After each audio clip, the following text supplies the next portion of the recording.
Todo mundo repetindo comigo. E agora, o guardanapo vai ficar inteiro.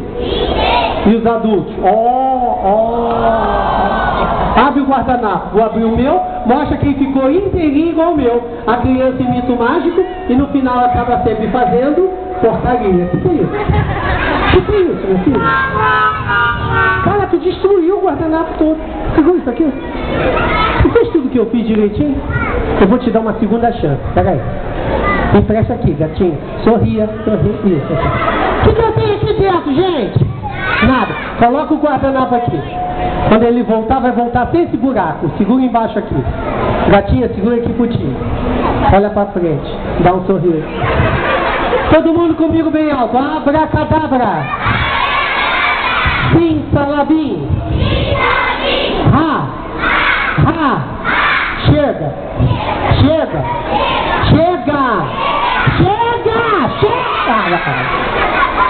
Abre a boca, gatinho. Gatinha, abre a boca. Minha filha, a boca do saco. Não é a sua boca que eu tô falando. Nada é isso. Peguei o guardanapo. Mostrei que não tem nada. Para o espanto de todos, ele ficou tem. O que é isso?